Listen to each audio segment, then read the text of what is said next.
O livre-arbítrio é real? Nessa palavra, eu irei abordar esse polêmico tema de uma forma rápida para dar aos amados ouvintes uma noção real dessa questão.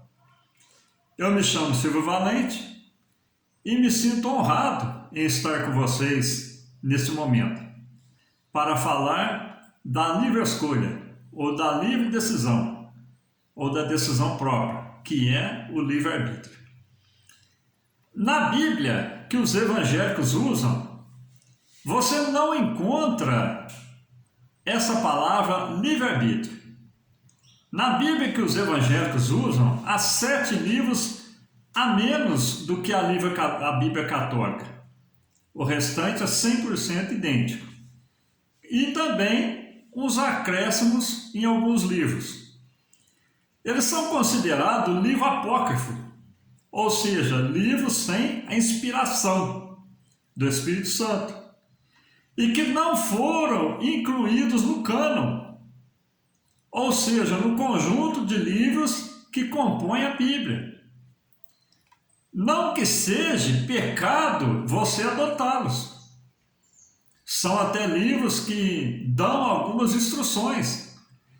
Encontramos sim na Bíblia Católica, nas edições Loyolas, no livro de Sirácides, no capítulo de número 15, versículo de número 14, que diz: no princípio ele fez o homem e o deixou entregue ao seu próprio arbítrio. Venho dizer a vocês, meus amados, que somente 3 pessoas tiveram livre-arbítrio. Adão e Eva antes de pecar e Jesus, que não conheceu o pecado. Após a queda no Éden, toda a raça humana passou a ser contaminada pelo pecado. Um exemplo está em Salmo 51, versículo 5, que o salmista nos diz: eu nasci na iniquidade, e em pecado concebeu a minha mãe.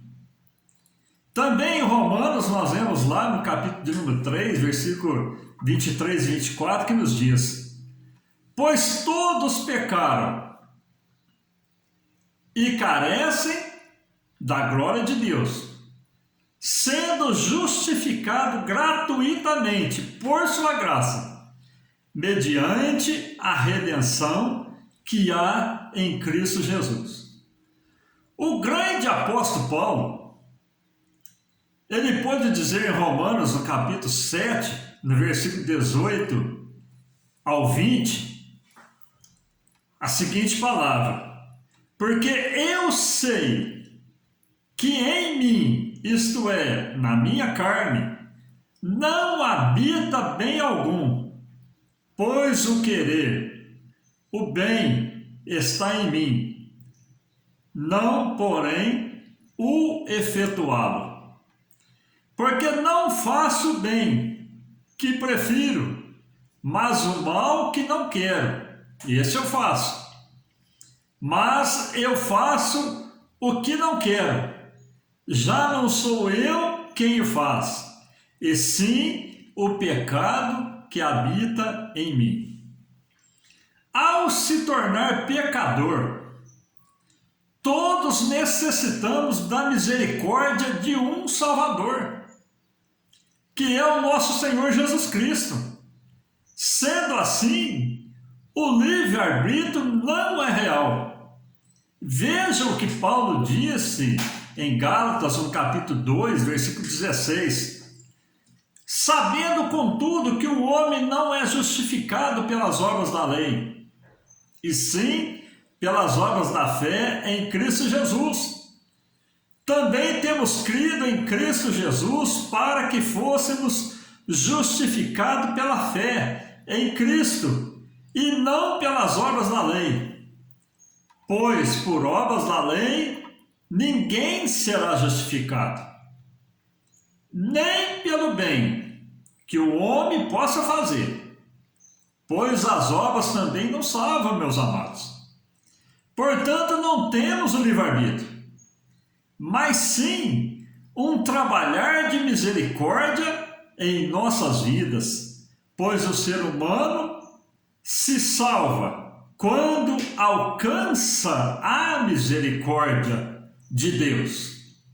Se o homem escolhesse ser um cristão, não ser um cristão, ele está escolhendo a morte, pois a vida eterna só se encontra em Cristo Jesus, o nosso Salvador, que tem a graça salvadora.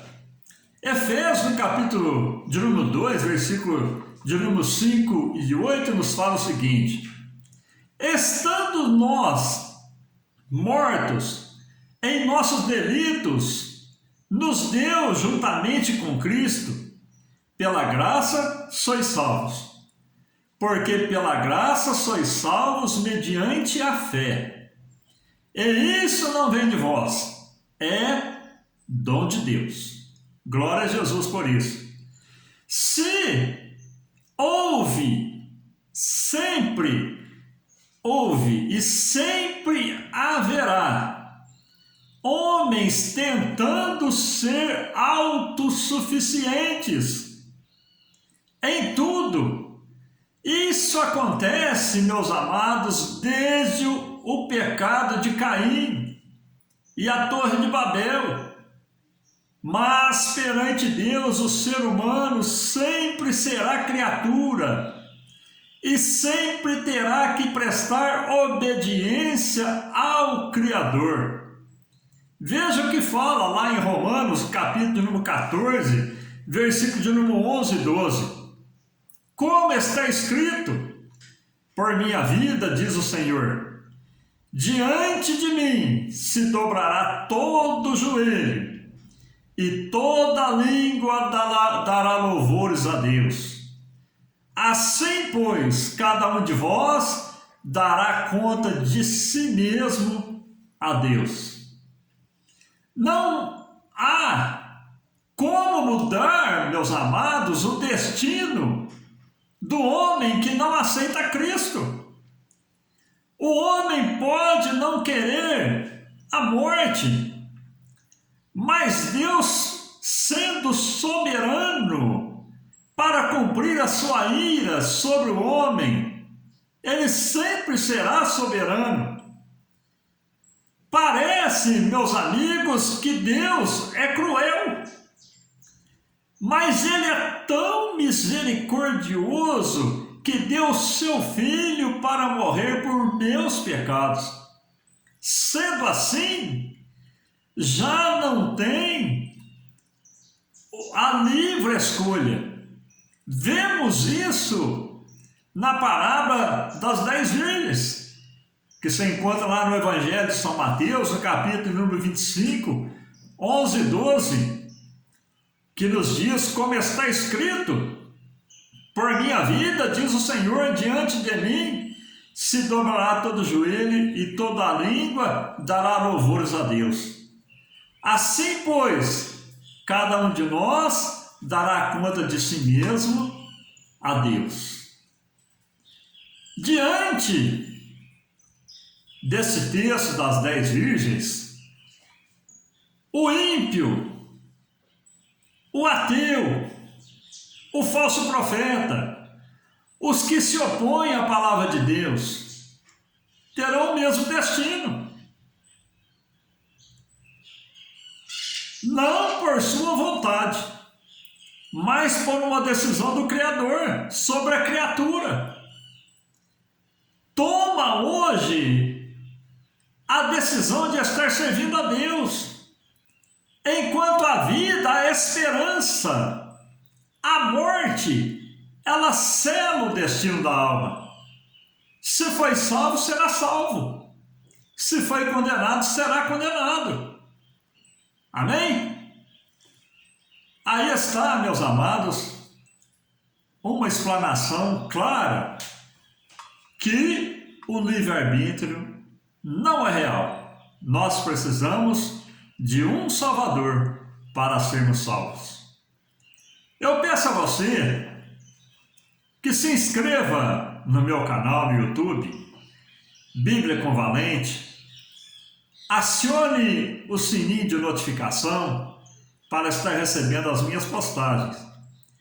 Quero abençoar a você, a sua família, os seus projetos e a sua vitória, com as bênçãos que os sacerdotes abençoavam a nação de Israel, que se encontra em Números, no capítulo de número 6, versículo de número 24 ao versículo de número 26. O Senhor te abençoe e te guarde. O Senhor faça resplandecer o rosto sobre ti e tenha misericórdia de ti. O Senhor sobre ti levante o seu rosto e te dê a paz. Vamos pregar o Evangelho, meus amados, e ganhar o mundo para Cristo.